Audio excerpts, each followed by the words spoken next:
Your case is an exceedingly remarkable one, and I shall be happy to look into it.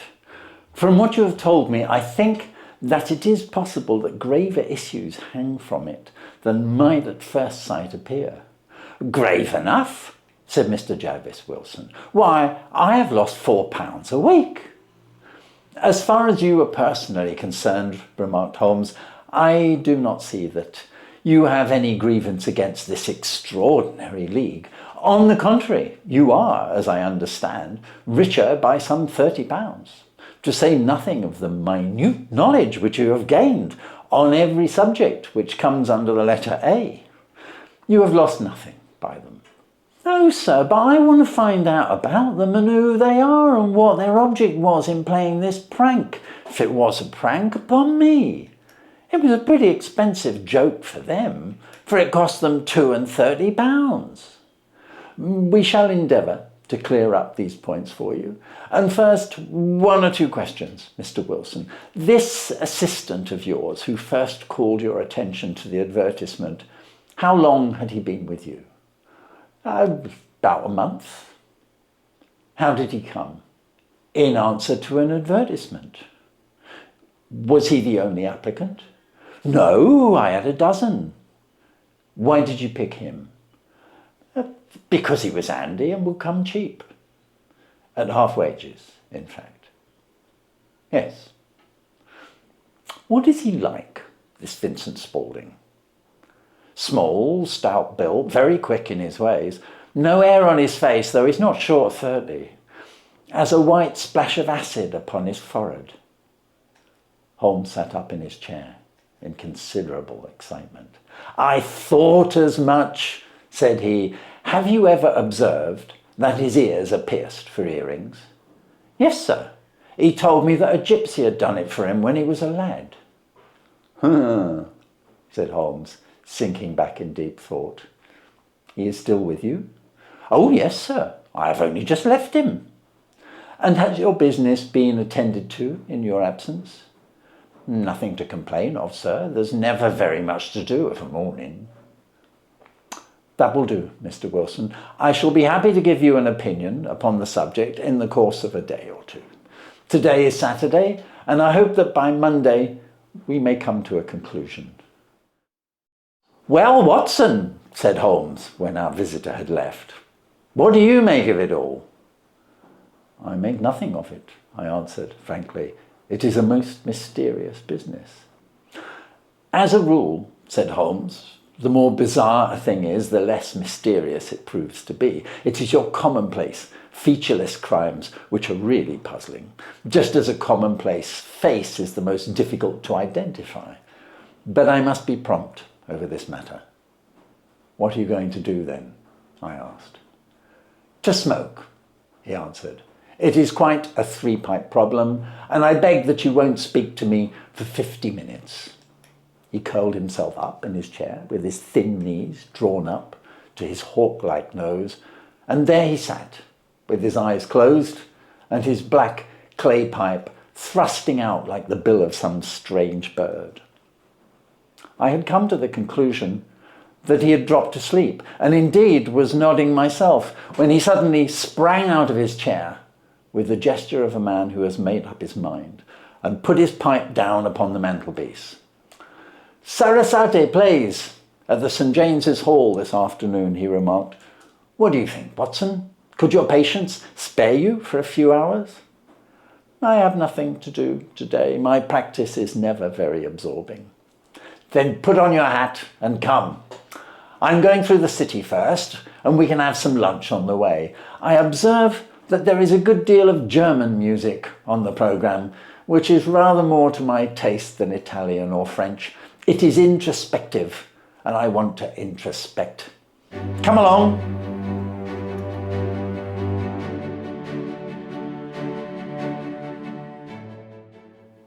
We travelled by the underground as far as Aldersgate, and a short walk took us to Saxe-Coburg Square, the scene of the singular story which we had listened to in the morning. It was a poky, little, shabby, genteel place, where 4 lines of dingy, 2-storied brick houses looked out into a small railed-in enclosure where a lawn of weedy grass and a few clumps of faded laurel bushes made a hard fight against a smoke-laden and uncongenial atmosphere.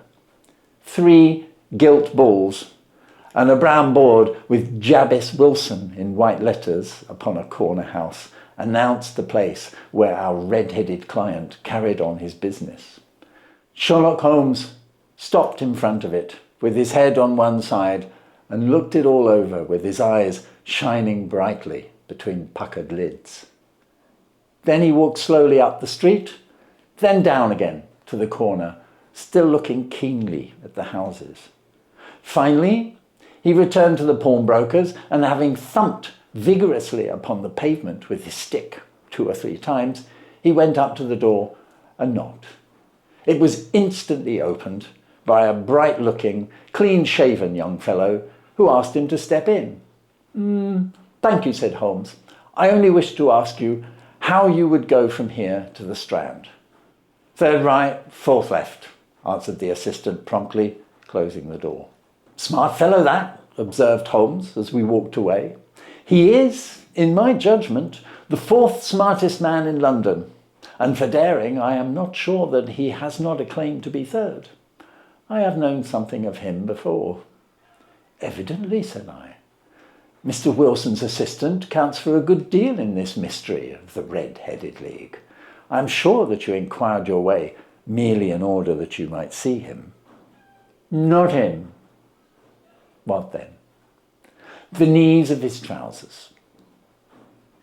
And what did you see? What I expected to see? Why did you beat the pavement? My dear doctor, this is a time for observation, not for talk. We are spies in an enemy's country. We know something of Saxe-Coburg Square. Let us now explore the parts which lie behind it. The road in which we found ourselves as we turned round the corner from the retired Saxe-Coburg Square presented as great a contrast to it as the front of a picture does to the back. It was one of the main arteries which conveyed the traffic of the city to the north and west.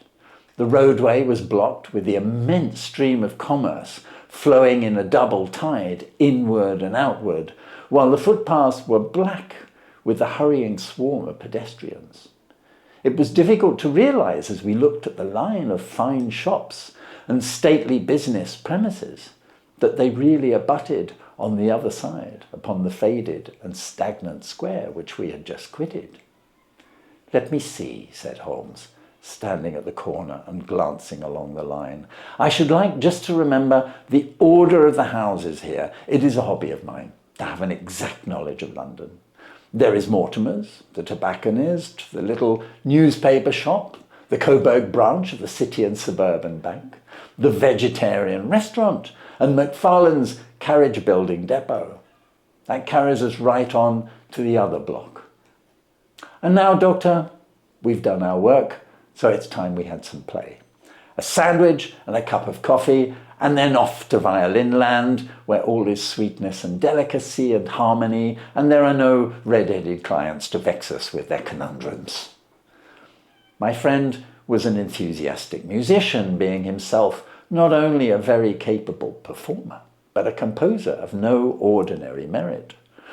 All the afternoon he sat in the stalls, wrapped in the most perfect happiness, gently waving his long, thin fingers in time to the music, while his gently smiling face and his languid, dreamy eyes were as unlike those of Holmes the sleuth-hound, Holmes the relentless, keen-witted, ready-handed criminal agent as it was possible to conceive. In his singular character, the dual nature alternately asserted itself, and his extreme exactness and astuteness represented, as I have often thought, the reaction against the poetic and contemplative mood which occasionally predominated in him. The swing of his nature took him from extreme languor to devouring energy, and, as I knew well, he was never so truly formidable as when, for days on end, he had been lounging in his armchair amid his improvisations and his black-letter additions.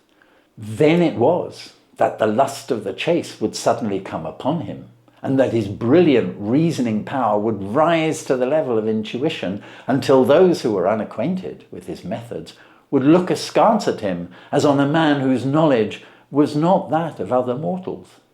When I saw him that afternoon, saw him wrapped in the music at St. James's Hall, I felt that an evil time might be coming upon those whom he had set himself to hunt down.